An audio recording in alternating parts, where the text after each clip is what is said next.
जब ये सारा चल रहा था तो इमरान खान 2 मरतबा मीडिया कॉर्नर की तरफ आए और उन्होंने अपनी 3 उंगलियों का इशारा करते हुए बताया कि हैट्रिक होने लगी है इधर। वो कहते हैं कि जिस वक्त फैसला सुनाया जा रहा था तो हमारा कैबिन यानी मीडिया का जो कैबिन है वो काफ़ी दूर था, तो हमें कोई आवाज़ नहीं आ रही थी। तो इमरान खान ने ऊंची आवाज़ में हमें आके खुद फैसले का बताया कि ये फैसला मेरे खिलाफ आया है। तो मैंने उनसे पूछा कि खान साहब परेशान थे या क्या माहौल था? उन्होंने कहा उसे परवाह ही नहीं है।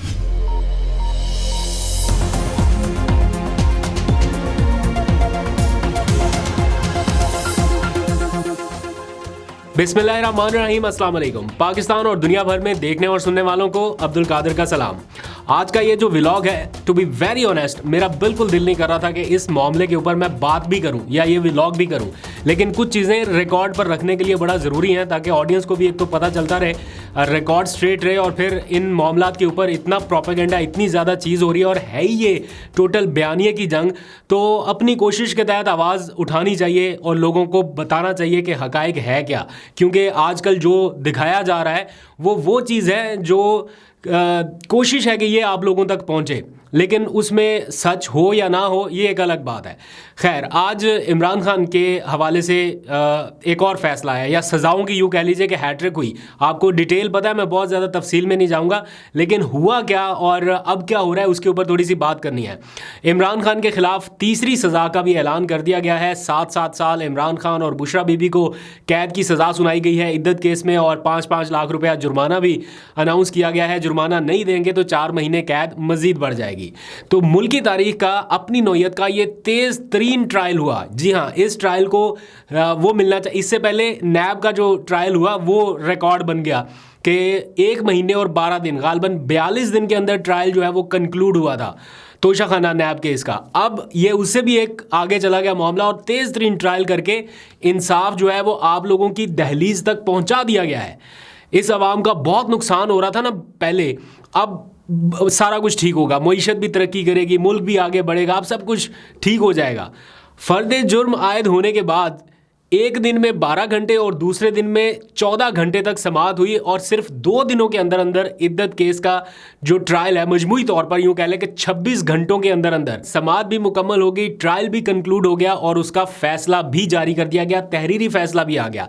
जो कोर्ट को कवर करने वाले रिपोर्टर्स हैं वो बताते हैं कि ऐसा कभी ना देखा ना कभी सुना कि सिर्फ 28 या 24 घंटे के अंदर अंदर पूरा ट्रायल कंक्लूड हो गया। आप अंदाज़ा करें कि गुज़िश्ता रोज़ ये सारे कोर्ट रिपोर्टर सुबह 9 बजे अडयाला जेल के अंदर गए हैं और रात 11 बजे ये जेल से बाहर निकले अदालती कार्रवाई कवर करने के बाद। तो मैं साकिब बशीर साहब का व्लॉग सुन रहा था, वो बता रहे थे कि इतना लंबा ट्रायल चल गया कि जो जज साहब थे जिन्होंने फैसला करना था, महफूज करना था, उनके जिस्म पर थकावट के आसार नुमायां थे और वो बार बार जमाइयाँ ले रहे थे, मतलब वो भी थक चुके थे इतना लंबा इसको ट्रायल को चला के।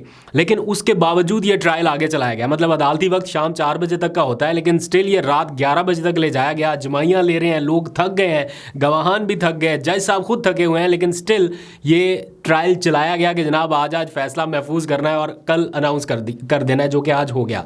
तो इसमें थोड़ा सा गवाहों के ऊपर बात कर लेते हैं। गवाहान कौन है जनाब? ओन चौधरी साहब, फिर साबिक शोहर बुशरा बीबी और फिर उनके मुलाजिम। इन तीनों की गवाही जो है वो ज़्यादा अफजल ठहरी या ज़्यादा उनके पलड़े में वज़न गया, लेकिन जिन्होंने शादी की है बुशरा बीबी और इमरान खान, वो कुरान के ऊपर हलफ देने को तैयार है, लेकिन उनकी बात कोई नहीं सुन रहा। और एक और पॉइंट ये कि इस केस में ज़्यादा से ज़्यादा जो सज़ा हो सकती थी, मैक्सिमम सज़ा वो 7 साल की है, मैक्सिमम, वो मैक्सिमम पेनल्टी सुनाई गई है। मैं पहले भी 2-3 सज़ाओं के व्लॉग में ये बता चुका हूँ कि बहुत रेयर चांसेस में होता है जब कोई मुलज़म कोई इतना ही ख़तरनाक किस्म का हो या कोई ऐसी एक्सट्रीम पोजीशन हो तो मैक्सिमम सज़ा सुनाई जाती है, वरना जजेस जो हैं वो रिलक्टेंट होते हैं कि इतनी मैक्सिमम पेनल्टी जो है वो नहीं सुनाते। 5 साल की है तो 2.5 साल कर देते हैं, 3 साल की है तो 2 साल कर देते हैं, 10 साल की है तो 5 साल भी कर देते हैं। लेकिन इसमें 7 साल की सज़ा थी और वो मैक्सिमम सुनाएगी। अगर 10 साल की होती तो मुझे पूरा यकीन है कि ये 10 साल की होती, क्योंकि इससे पहले भी जो मैक्सिमम अभी देखे ना 14 साल की सज़ा एक केस में सुनाएगी, वो भी मैक्सिमम थी। तो जो मैक्सिमम हो सकता है वो सज़ाएं जो है वो सुना दी गई हैं। ये जो सारी सज़ाएं हैं ये इसलिए नहीं है कि इमरान खान ने कोई 10 साल या 14 साल या 7 साल जेल के अंदर ही रहना है। ये सिर्फ इसलिए है कि एक मीडिया ट्रायल किया जा सके, एक बयानिया बनाया जा सके इलेक्शन से पहले, और इमरान खान के वोटर्स को ये बताया जा सके कि इमरान खान माली और इखलाकी तौर पर करप्ट है। वो शख्स जिसे पूरा पाकिस्तान सालाना अरबों रुपए की डोनेशन देता है वो शख्स माली करप्ट है, या वो शख्स जो रियासत मदीना की बात करता है वो इखलाकी तौर पर करप्ट है। ये वो बयानियाँ हैं जो इस वक्त फैलाया जा रहा है, या वन साइडेड नैरेटिव जिसे मैं कहता हूँ कि वो चलाया जा रहा है ताकि वोटर्स तक ये बात पहुँचे कि वोट जो है वो इनकी तरफ ना जाए। मैं ये समझता हूँ कि इस फैसले के असरात जो हैं वो सिर्फ इमरान खान या बुशरा बीबी तक महदूद नहीं है। अभी तो लग रहा है ना कि सज़ा उनको हुई है, लेकिन ये बतौर मुआशरा हम सब के ऊपर एक तरह से ये फैसला है। मतलब बतौर मुआशरा इसके असरात हमारे ऊपर आगे आने वाले टाइम पे आए।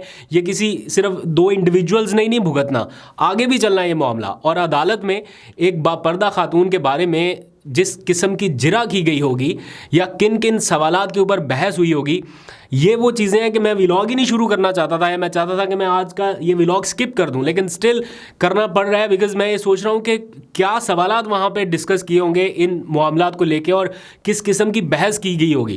खैर, इसमें एक और दिलचस्प पहलू ये है कि मुफ्ती सईद साहब जो गवाह के तौर पर पेश हुए वो अपने गवाह से ही बदल गए। यानी उनका एक पुराना स्टेटमेंट जो है वो आज अदालत में चलाया गया कि अगर इस किस्म का कोई मामला आए इद्दत के हवाले से तो खातून की जो गवाही है उसे तस्लीम किया जाएगा या उसे ही आखिरी चीज़ माना जाएगा, उसके बाद वो कहते हैं बात ख़त्म। तो जब अदालत में ये कहा गया कि आपने तो कहा था कि इसके बाद बात ही ख़त्म, तो बुशरा बीबी तो बता रही हैं तो उनकी गवाही को तो फिर फाइनल समझा जाए, तो वो कह रहे नहीं मेरा ये मतलब नहीं था कि उधर बात ख़त्म, मेरा मतलब था कि मेरी वहाँ पे मौके पे जो बात थी वो ख़त्म। तो वो उन्होंने बात जो है वो गोलमोल कर दी।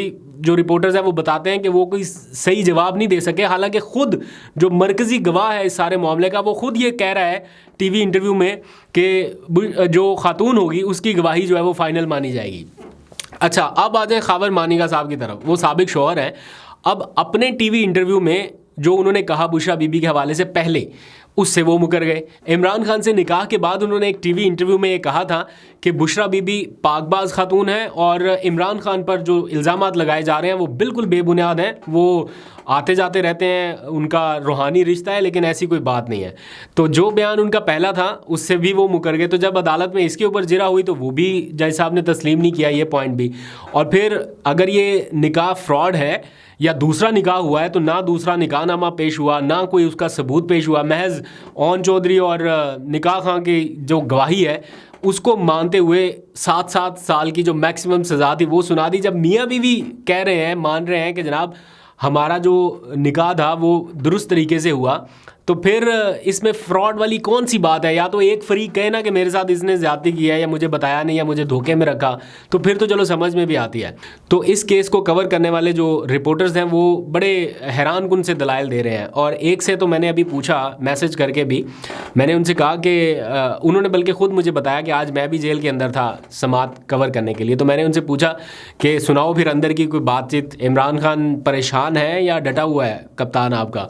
तो उन्होंने बताया कि उसे तो परवाह ही नहीं है, और नहीं यार उसे तो परवाह ही नहीं है, कोई समथिंग लाइक दैट, ऐसा मैसेज था। वो साकिब बशीर साहब बताते हैं कि 2 मरतबा इमरान खान साहब उनके मीडिया कॉर्नर की तरफ आए, क्योंकि मीडिया कॉर्नर समात वाली जगह से इतना दूर है तो वैसे ये ओपन ट्रायल, लेकिन आवाज़ ही नहीं आती वहाँ तक। और फिर ऊपर वो उन्होंने पता नहीं क्या शील्ड सी लगाई हुई है तो उनको नज़र भी नहीं आता, आवाज़ भी नहीं आती। तो वो कहते हैं कि फिर जब ये सारा चल रहा था तो इमरान खान 2 मरतबा मीडिया कॉर्नर की तरफ आए और उन्होंने अपनी 3 उंगलियों का इशारा करते हुए बताया कि हैट्रिक होने लगी है इधर। और फिर खावर मानिका जब अपने बयानात से मुकर रहे थे या उनकी जब बयानात चलाए गए तो उन्होंने उसको डिसऑन कर दिया, तो फिर इमरान खान दोबारा आए उनके पास और उन्होंने कहा कि अल्लाह अल हक है। फिर उन्होंने कुछ बातचीत भी की इमरान खान साहब से, तो उन्होंने बताया कि ये 200 के करीब केसेस बनाए गए। ये मुल्क की तारीख में कभी किसी के ऊपर नहीं हुआ कि इतने ज़्यादा केसेस बना दिए गए हों। नवाज शरीफ के ऊपर जो केसेस बने, जो सज़ाएँ हुई, ताहियात नायल हुए, वो सब रिवर्स हो गया।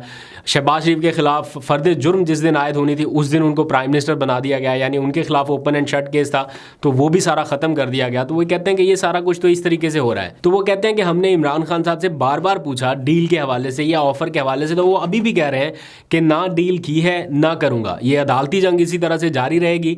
मैं सिर्फ आवाम से ये कहता हूँ कि 8 फरवरी को अपने घरों में ना रहें और घरों से निकलें और ये बात दुरुस्त है, अगर आप निकलेंगे नहीं तो फिर आप शिकायत नहीं कर सकते, आप कंप्लेंट नहीं कर सकते अगले 5 साल तक के जनाब ये मुल्क इस तरह से चल रहा है। आशिर बाजवा साहब ने एक बहुत ही ज़बरदस्त एक डाटा निकाला है, हैरान कुन तौर पे, वैसे तो बड़ी कैलकुलेशन वो करते हैं, उन्होंने एक डाटा निकाला, आपके साथ शेयर कर देता हूँ। वो कहते हैं कि आपको वोट डालने के लिए, यानी ये सोचने से लेके कि मैंने वोट डालना है तो वोट काउंट करने तक आपको मैक्सिमम सिर्फ 180 मिनट, या यूँ कह लीजिए कि 3 घंटे ही बनते हैं ना, मेरी थोड़ी मैथ कमज़ोर है, आप खुद ही कैलकुलेट कर लिया, 3 घंटे का टाइम ही बनता है। यानी ये सिर्फ 3 घंटे आपके अगले 5 साल के 26,20,800 मिनट्स का फैसला करने वाले हैं। अगर आप नहीं निकलेंगे तो फिर अगले 5 साल तक आप शिकायत नहीं कर सकते कि आपके साथ ये हुआ। पाकिस्तान तहरीक इंसाफ इस वक्त फुल स्विंग में है, वोटर उनका फुल चार्ज है, बस सिर्फ ज़रूरत इस बात की है कि वो जो मूड है या वो जो टेम्पो है उसको कन्वर्ट करना है into vote and into ballot box, यानी ये वोट में कन्वर्ट होकर बैलेट बॉक्स तक सही उम्मीदवार सही नाम और निशान के साथ पहुंच जाए। हरबे बहुत सारे हैं आपको रोकने के लिए, बहुत सी परेशानियां भी शायद और भी आई, थोड़ी बहुत रुकावट भी होगी, बट स्टिल आपको वोट डालना है। 12 करोड़ लोगों के हाथों में किस्मत है इस वक्त पाकिस्तान की, जो ये फैसला करेंगे कि अगले 5 साल पाकिस्तान ने किस सिमत में जाना है। और ये जो कुछ हो रहा है, क्या यही निज़ाम आप चाहते हैं? अगर तो इससे मुतमिन है जो कुछ भी हो रहा है तो फिर बेशक आप जिसको मर्जी वोट दें और घरों में बैठें या जो मर्जी करें, वो इसी तरह से चलना है। अगर आप इसमें कुछ भी चेंज चाहते हैं, अपनी मर्जी के हवाले से चाहते हैं, तो फिर आपको घरों में नहीं बैठना। जितने मैक्सिमम वोट होंगे उतने हालात बेहतरी की तरफ जाएंगे। अब आप देखें कि आप कितना कंट्रीब्यूट कर सकते हैं। अगर आप ये समझते हैं कि आपके एक वोट से क्या फ़र्क पड़ेगा, सिर्फ एक वोट से, तो कई कॉन्स्टिट्यूएंसीज ऐसी हैं जिसमें लोग सिर्फ 5-5, 6-6, 10-10 वोटों के फ़र्क से हार जाएंगे। तो इसलिए बाद में अफसोस करने से बेहतर है कि अभी आप घरों से निकलें और ये तय करें कि आपका वोट कहाँ पर है, कौन सा हल्का, कौन सा निशान है, और सारी तफसीलात आपको PTI ऑफिशियल के भी वेबसाइट के ऊपर भी और हर जगह पे मिल जाएंगी। मैं ये नहीं कह रहा हूँ कि आपने PTI को ही वोट डालना है, आप जिसको भी डालें, बट एटलीस्ट वोट ज़रूर डालें। जितने वोट होंगे उतना पाकिस्तान का फ़ायदा होगा। अभी तक के लिए इतना ही, अपना बहुत सा ख्याल रखिए। अल्लाह हाफिज़।